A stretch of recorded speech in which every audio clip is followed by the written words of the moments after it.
దివ్యాంగురాలు మరియు అడ్వకేట్ తెలిపిన వివరాల ప్రకారం 10 నెలల క్రితం షేక్ మౌలాపి దివ్యాంగురాలు షేక్ కరీముల్లాను పెళ్లి చేసుకుని హుజూర్నగర్లో కాపురం ఉండడం జరిగింది. కరెక్ట్గా 2 నెలలు తనతో మంచిగా ఉండి నమ్మించి తన వద్ద నుంచి సుమారు 7.5 లక్షల డబ్బులు, ఫర్నిచర్తో పాటు స్కూటీని కూడా తీసుకుని వెళ్లిపోయి మొబైల్ స్విచ్ ఆఫ్ చేశాడని, చాలాసార్లు ఫోన్ కూడా ట్రై చేసేసరికి స్విచ్ ఆఫ్ అని వచ్చిందని, దీంతో తనకేమో జరిగి ఉంటుందని ఒక చిన్న ఆలోచనతో 8 నెలల క్రితం మిస్సింగ్ కేసు నమోదు చేసినట్లు తెలిపారు. దివ్యాంగురాలని తనను నమ్మించి గతంలోనే ఒకరిద్దరితో ఇలానే ప్రేమ నడిపించి వారి దగ్గర నుంచి కూడా డబ్బులు వసూలు చేసిన షేక్ కరీముల్లాను కఠినంగా శిక్షించాలని ఆమె కోరారు. తమ పట్ల పోలీసులు కూడా సరిగా వ్యవహరించకపోవడంతో తన బాధని స్థానిక బార్ అడ్వకేట్ సభ్యులందరికీ చెప్పడం జరిగిందని, దీంతో వారందరూ కూడా ఐక్యంగా వచ్చి తనకి వెన్నంటే నిలబడ్డారని తెలిపారు. మతాలు ఒకటి కావడంతో పెద్దలను ఒప్పించి పద్ధతి ప్రకారం పెళ్లి చేసుకోవడం జరిగిందని ఆమె అన్నారు. గతంలో పెళ్లైన విషయం కానీ వారికి పిల్లలు ఉన్న విషయం కూడా తనకు తెలియదని తెలిపారు. ఇలాంటి చీటర్లను పట్టుకుని కఠినంగా శిక్షించి తనలా ఇంకెవరూ ఇబ్బంది పడొద్దని పోలీసుల్ని వేడుకుంటున్నట్లుగా తెలిపారు. తాను కష్టపడి తీసుకొచ్చి పోలీస్ స్టేషన్లో అప్పచెప్తే షేక్ కరీముల్లాని ఎలా వదిలేస్తారంటూ పోలీసులతో కొంతసేపు వాగ్వాదం దిగారు. నిన్న స్వయంగా బాధితురాలే పోలీసులకు అప్పచెప్పడం జరిగిందని, తెల్లారేసరికి కరీముల్లా కనిపించకపోవడంతో పోలీసులను నిలదీసింది బాధితురాలు. అండగా నిలిచారు హుజూర్నగర్ బార్ అసోసియేషన్ అడ్వకేట్లు.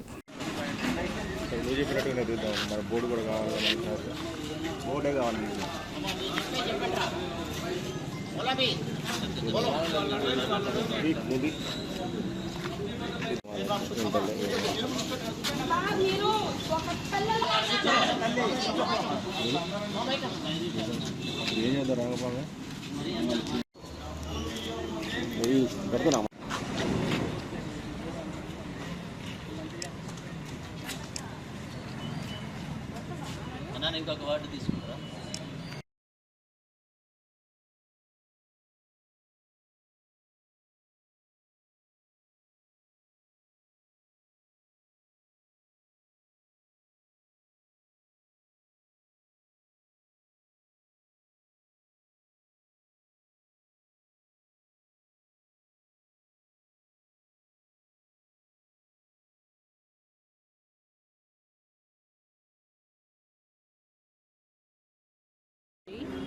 నేను ఇక్కడ హుజూర్నగర్ స్థానిక న్యాయస్థాన భవనములలో 8 సంవత్సరాల నుంచి జూనియర్ న్యాయవాదిగా పనిచేస్తున్నాను. నాకు సోషల్ మీడియా ద్వారా గుంటూరుకు చెందిన షేక్ కరీముల్లా సన్ ఆఫ్ మస్తాన్ వలీతో పరిచయం అయింది.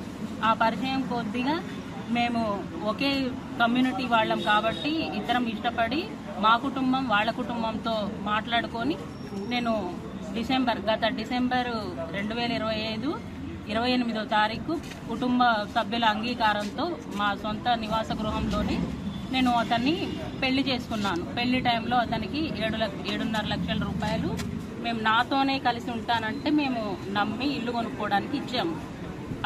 అతను ఆ డబ్బులు తీసుకున్నాడు. 2 నెలలు నాతో పాటు ఇక్కడ 40 రోజులు ఉన్నాడు. తర్వాత అతను సాఫ్ట్వేర్ ఇంజనీర్, నాకు ఆఫీసులో పని ఉందని ఫిబ్రవరి 22, 2026 తారీఖు ఇంటి నుంచి వెళ్ళిపోయాడు. అతను వెళ్ళిపోయాక ఒక వారం పాటు నాకు phone switch off, message contact కూడా లేకపోయేసరికి నేను స్థానిక హుజూర్నగర్ పట్టణ పోలీస్ స్టేషన్లో మిస్సింగ్ కంప్లైంట్ ఫైల్ చేశాను. కానీ అతను 2 నెలలు 3 నెలలు అయినా అతని లొకేషన్ ట్రేస్ కాలేదు, అతను దొరకలేదు. తర్వాత మళ్ళీ అతని ఫోన్ ఒకసారి ఆన్ అయింది. పోలీసులు వెళ్ళి అతన్ని ఎంక్వైరీ చేయడానికి వాళ్ళ ఇంటికి వెళ్ళారు. వాళ్ళ అక్క, మా పెళ్లికి వచ్చిన పెద్ద మనిషి అందరూ పక్కపక్క ఇళ్లలోనే ఉన్నారు. ఉండి నా హస్బెండ్ కరీముల్లా వీళ్ళందరినీ చూసి అతను ఎస్కేప్ అయిపోయాడు. వాళ్ళ అక్క ఎస్కేప్ అయిపోయింది.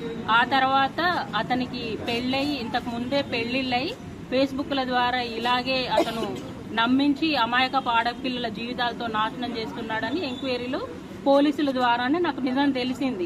ఆ తర్వాత నేను ఎస్ఐ గారిని కలిస్తే ఇది మిస్సింగ్ కంప్లైంట్ నేను ఇచ్చాను సార్, ఇప్పుడు అతను నన్ను చీటింగ్ చేశాడని తెలిసింది, నా డబ్బులు కూడా పోయాయి, మరి నేను పిటిషన్ ఇస్తాను అంటే, లేదమ్మా ఇప్పుడు మిస్సింగ్ కంప్లైంట్ నడుస్తాను, ఎస్కేప్ అవ్వకుండా చూసుకుంటామని చెప్పి అతనికి ఇచ్చి పంపించారంట. తెల్లారి నేను ఫోన్ చేసి వచ్చి, సార్ మరి అతను ఏడి అని అంటే, మా ఇష్టం, మేము మిస్సింగ్ కంప్లైంటే కదా, అతను వెళ్ళిపోయాడు, మీ ఇష్టం వచ్చింది చేసుకోండి అని మాట్లాడుతున్నారు. నాకు ఎస్ఐ